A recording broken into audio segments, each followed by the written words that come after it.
اعوذ باللہ من الشیطان الرجیم بسم اللہ الرحمن الرحیم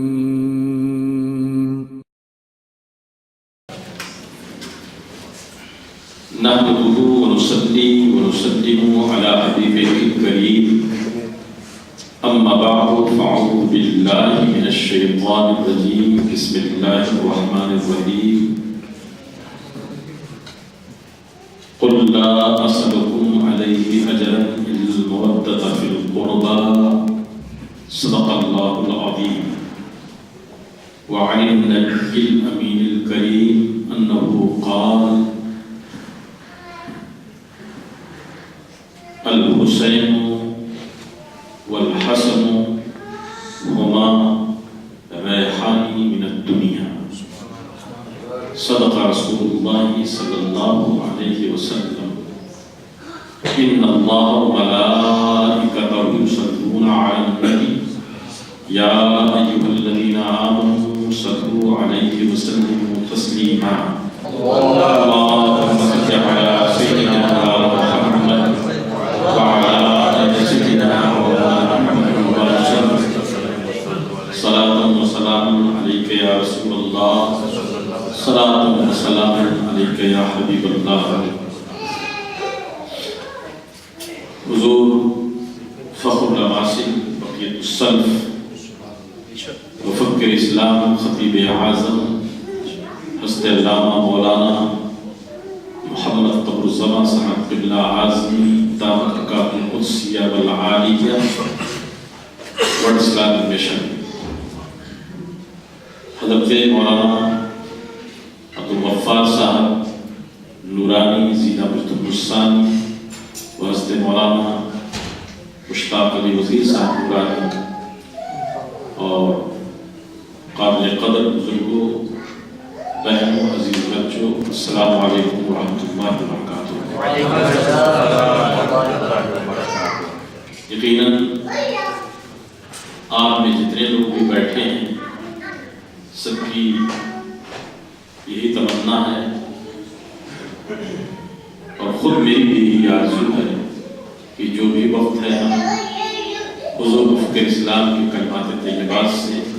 اپنے دلوں کو روشن کریں، سب کی یہی خواہش ہے۔ لیکن بخشی صاحب نے حاجی صاحب نے اعلان کر دیا صرف اس نیت سے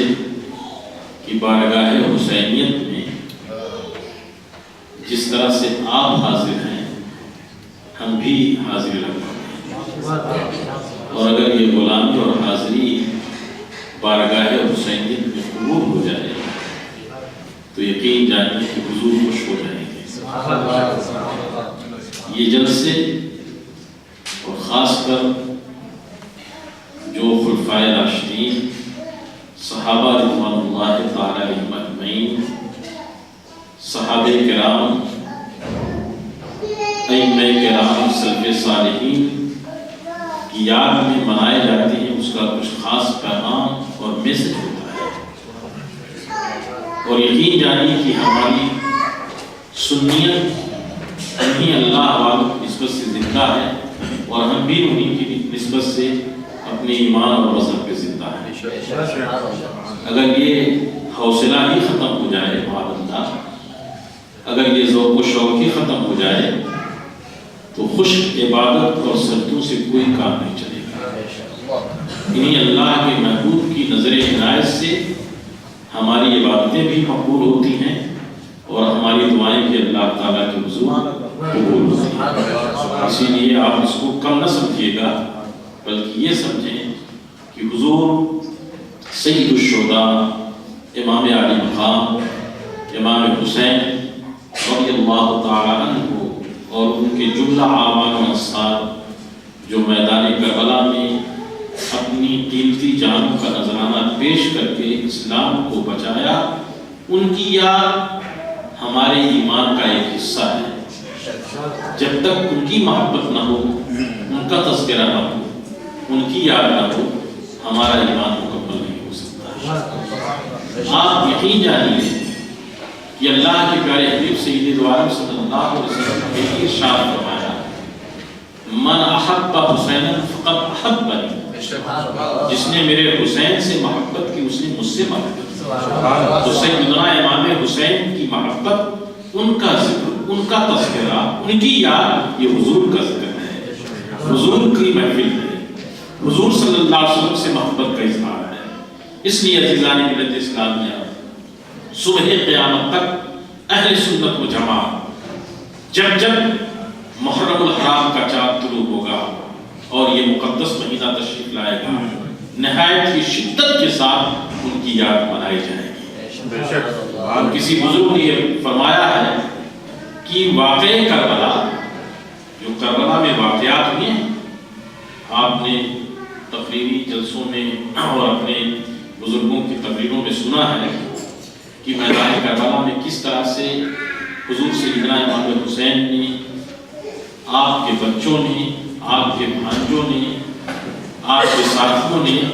اپنی جانوں کا نذرانہ پیش کیا، سنتے رہتے ہیں۔ میں عرض یہ کرنا چاہتا ہوں کہ جب جب ذکر کربلا ہوگا مسلمان تڑپیں گے،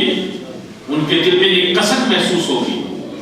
اور بھیگی پلکوں سے ان تذکروں کو سنا جائے گا اور پڑھا جائے گا، اور ان کی محبت میں جو بھی آنسو چھلکیں گے، یقین جانیے کہ اللہ کے پیارے حبیب صلی اللہ علیہ وسلم کی بارگاہ میں مقبول ہوں گے۔ حضور کو معلوم تھا کہ میرے نواسے کے ذریعے اسلام کی کیا خدمت لینی ہے اور اللہ تعالیٰ ان سے کیا خدمت لے گا اور یہ کیا قربانی پیش کرے گا۔ اس لیے اللہ کے پیارے حبیب صلی اللہ علیہ وسلم اسی قدر محبت بھی فرماتے ہیں۔ آپ اندازہ فرمائیں کہ آدمی کسی سے محبت کرتا ہے، اظہار محبت، بچے سے محبت کرتا ہے، اپنے نواسے سے محبت کرتا ہے، انسان کی فطرت یہ ہے کہ اسے کلیجے سے لگاتا ہے، اسے چومتا ہے، لیکن باب محبت میں یہ نہیں پڑھا گیا، یہ نہیں سنا گیا کہ اپنے محبوب کو یا جس سے محبت کی جاتی ہے اس کو سونگا گیا، لیکن قربان جائیے اللہ کے پیارے حبیب کی نرالی محبت کی اپنے نواسوں کے ساتھ کہ اللہ کے پیارے حبیب اپنے کلیجے سے بھی لگاتے تھے، ان کو چومتے بھی تھے اور ان کو سونگتے بھی تھے۔ ترمذی شریف کی روایت ہے کانا یشمہما ویدومہما، اللہ کے پیارے حبیب پھول کی طرح ان کو سونگتے تھے اور اپنے سینے سے چپکاتے تھے۔ اعلیٰ حضرت وقت میں آ کر کے کہتے ہیں کیا بات رضا اس چمنستان کرم کی، زہرا ہے کلی جس میں حسین اور حسن۔ اللہ کے پیارے حبیب صلی اللہ علیہ وسلم نے اپنے ان دونوں نواسوں کو فرمایا میرے یہ حسن اور حسین یہ دنیا میں میرے پھول ہیں، اور آج بھی ان کے عشق و محبت کی خوشبو سے اہل سنت و جماعت کی مشالیں جہاں معطر ہیں، جب ان کا ذکر ہوتا ہے ایمان جگمگا جاتا ہے اور ایمانی دنیا میں متر بیزی ہوتی ہے، ان کے تذکرے سے حوصلہ ملتا ہے۔ آپ اس بارگاہ اعظم میں آج نذرانہ محبت پیش کرنے کے لیے آئے ہیں۔ اگر دل کا یقین ہمارے اور آپ کے ساتھ رہا، اخلاص رہا، اور ہم نے یہ دل سے عہد کیا اور پختہ ارادہ کیا کہ ہم انہی کے نقش قدم پر چلیں گے، انہی کی بتائی ہوئی باتوں پر اپنی زندگی کو گزاریں گے، اسلام پہ مر مٹیں گے، تو یقین جانیے کل قیامت کے دن جب جنت کی طرف ان کی سواری جا رہی ہوگی تو ان کے قدموں کے پیچھے پیچھے ان کے قافلے کے ساتھ ساتھ ہمارا بھی انشاءاللہ تعالی گزر ہوگا اور انہی کے ساتھ جنت میں داخلہ ہوگا۔ بغیر ان کی محبت کے کسی کو جنت میں داخلہ ہو ہی نہیں سکتا، اس لیے کہ اللہ کے پیارے حبیب نے جنتی جوانوں کا سردار انہیں قرار دیا ہے۔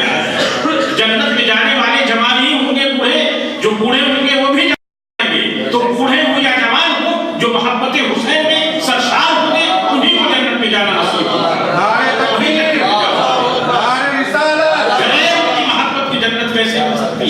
جنہیں اللہ کے پیارے حبیب نے اپنے نواسے کو سینے سے لگایا ہے، جن کو چوما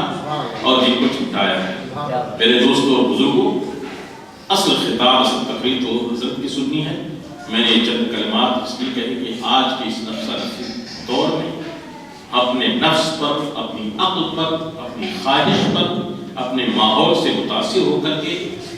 زندگی کے بہت سارے عمر میں پھنسے ہوئے ہیں، خدا بزرگوں کو سوچو، بزرگوں نے جو تعلیم دی، جس راہ پہ آپ کے باپ دادا کو لگایا، سورینام سے لے کر کے یہاں تک، آپ تو وہ تھے جب بزرگوں کو دیکھتے تو مچل جاتے تھے۔ آج ہماری غیرتوں کو کیا ہو گیا؟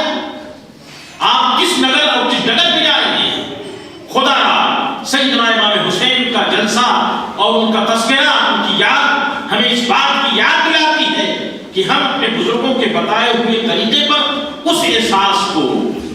اس قیمتی سرمایہ کو، پونجی کو محفوظ کرنا ہے جو اللہ رب العزت نے اپنے فضل و کرم سے ہمیں اور آپ کو حضور کی امت میں شامل فرمایا ہے، اور عزت اسلام سے رب تبارک و تعالیٰ نے ہمیں سرفراز فرمایا ہے۔ یہ عزت اسلام سب سے بڑی دولت ہے، نہ دنیا کی دولت ہمارے لیے باعث عزت ہے، نہ دنیا کی حکومت ہمارے لیے باعث عزت ہے، نہ دنیا کا اقتدار ہمارے لیے باعث عزت ہے، نہ دنیا کی نوکری ہمارے لیے باعث عزت ہے، نہ دنیا میں کوئی وحدہ ہمارے لیے باعث اقتدار ہے۔ اگر عزت ہے تو وہ عزت اسلام ہے، اور یہ ہم نہیں کہتے بلکہ حضرت غیظ المنافقین سیدنا فاروق اعظم رضی اللہ تعالیٰ عنہ نے فلسطین کے معاہدے کے موقع پر امیر الامہ سیدنا ابو عبیدہ جراح سے فرمایا تھا، تم مجھے یہ مشورہ دیتے ہو کہ میں نیا جبہ پہن لوں تاکہ یہ لوگ سمجھیں کہ میں سج دھج کے آیا ہوں، کیا تم کو معلوم نہیں ہے رب تبارک و تعالیٰ نے جو ہمیں عزت دی ہے، عزت اللہ تعالیٰ بعز الاسلام، رب تبارک و تعالیٰ نے جو ہمیں عزت دی ہے وہ عزت اسلام۔ آپ کو یہ دولت ملی ہے، آپ بھول گئے حضور مبلغ اسلام مولانا شاہ عبدالعلیم صدیقی بیٹی رحمۃ اللہ تعالیٰ نے کی ان دعاؤں کو کہ سورینام میں انہوں نے پہنچ کر کے جب مذاہب کا، ہندو مت کا اور نہ جانے کیسے کیسے فتنے تھے، لیکن حضرت نے دو چار ہی دن کے اندر آپ کے باپ داداؤں کو سمجھا دیا تھا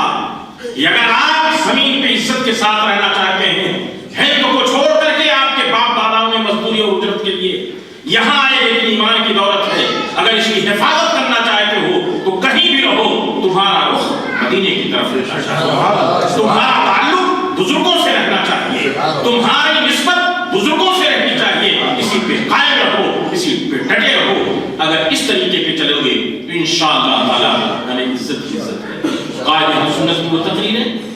حضور مفکر اسلام کی 35 سال سے وہ تقریریں، کیا ہم نے اور آپ نے بھلا دیا؟ نہیں دوستوں اور بزرگوں، ہم کو بھلانا نہیں ہے، بلکہ محبت کے ساتھ ہمیں اور آپ کو اسی روش پہ، اسی ڈگر پہ، اسی راہ پہ چلنا ہے جس پر چل کر کے رب تبارک و تعالیٰ نے ہمیں مدینے کی فضاؤں کو عطا فرمایا، کعبہ کی مہکتی ہوئی فضاؤں کو عطا فرمایا۔ آج ہم میں بہت ساری چیزیں ایسی پیدا ہو رہی ہیں کہ چھوٹی چھوٹی باتوں پر بدعت جاتے ہیں، ادھر ادھر ہو جاتے ہیں۔ ہمیں ادھر ادھر نہیں ہونا ہے، بلکہ اجتماعیت کے ساتھ، محبت کے ساتھ، ہمیں دین کے ساتھ، عزت اسلام کے ساتھ اپنی زندگی کو گزارنا ہے۔ میں کن باتوں کو، دکھ کی باتوں کو کہوں؟ یہ دیوار جب یہاں کی اٹھی تھی، وہ نقشہ آج بھی مجھے یاد ہے۔ اینتھوفن میں رہنے والے مسلمانوں، تم آسان سمجھتے ہو؟ یہ دیواریں قائم ہو گئی، یہ ماربل لگ گیا، تو یہ سمجھتے ہو کہ یہ آسان ہے؟ ایسے نہیں یہ ماربل لگا، ایسے نہیں یہ دیواریں چمکتی ہیں۔ حضور قائد اہل سنت سے جب حاجی مجموع اور حاجی بخشی اور اس وقت جو تھے سب لوگوں نے کہا تھا، ڈاماڈول ہو رہے تھے، کیونکہ اجتماعیت سے جو بھی کٹتا ہے ادھر ادھر ہو جاتا ہے، وہ منزل مقصود تک نہیں پہنچتا۔ قائد اہل سنت رحمۃ اللہ تعالی نے اپنے رفقا کو، مشن کے تمام رفقا کو بلایا اور طیبہ میں جو گفتگو ہوئی اور طیبہ کے ذمے یہ کام لگایا۔ حضور پہلی مرتبہ جب تشریف لائے تو آپ نے اپنی نگاہوں سے یہ دیکھا تھا، دیوار قد عادت تو ہو گئی تھی، خمیتے نے، بلدیہ نے، میونسپلٹی نے یہ زور ڈالنا شروع کر دیا تھا، یہ نہیں تم بنا سکتے ہو، نہیں کر سکتے ہو۔ انہی بزرگوں کی دعاؤں کا نتیجہ تھا، قائد سنت کی دعائیں سرکار کی۔ اس کی قدر کرو جوانوں، اس کی قدر کرو بزرگوں، میری اور ماں بہنوں، مسجد کا جو حق ہے اس کو ادا کرو۔ یہ میرے کلمات کو یاد حسین رضی اللہ تعالیٰ عنہ کے جلسے میں آپ اپنے دل میں باندھ، دل میں جگہ دو، یہ لو۔ اگر آپ نے کیا تو انشاءاللہ تعالیٰ ہماری نسلیں بچ جائیں گی۔ اینتھوفن کے تعلق سے مسلسل یہ بات آ رہی ہے کہ مذاہبوں کا غلبہ بڑھتا جا رہا ہے، سلفیت کا غلبہ بڑھتا جا رہا ہے۔ ابھی مولانا صاحب نے، مسجد مولانا عبدالغفار صاحب نے، خطیب مسجد ہمارے مدینہ نے بڑے درد کی بات کہی ہے. میں عرض کرنا چاہتا ہوں کہ آپ سب مل کر کے اجتماعیت کے ساتھ محبت کے ساتھ آؤ لوگوں، یہ مسجد ہے. واللہ العظیم دنیا کی ساری عمارتیں قیامت کے دن ٹھہر جائیں گی، ختم ہو جائیں گی، لیکن جو گھر، جو جگہ اور جو محل، جو عمارت اللہ کے نام پر، مسجد کے نام پہ بنائی جائے گی، وہ نہیں ختم ہوگی بلکہ جنت میں اس کو جگہ دی جائے گی. اس سے لگے ہوئے لوگوں کو انشاءاللہ تعالی جنت میں جانے کا ایک بہانہ بھی مل جائے گا. اب آپ دل کے دروازے کو کھول لیجیے. آپ چند ہی لوگ ہیں، لیکن اس کے کفر کے اسلام کے کلمات کو آپ دل سے جا بنائیے، دل کے سکون کا ذریعہ سمجھیے. انشاءاللہ ہمیں ہر حال میں اپنے دین کی خدمت کرنی ہے اور اپنے جوانوں کو منظم کرنا ہے، ان تمام بہاروں کو قائم و دائم کرنا ہے جو ہمارے بزرگوں نے اپنے خون پسینے سے اس کو سینچا، آپ جاری کی، تب جا کر کے تازگی آئی. اللہ تعالی ہمارا اور آپ کا حامی ناصر ہو. برحمتہ یا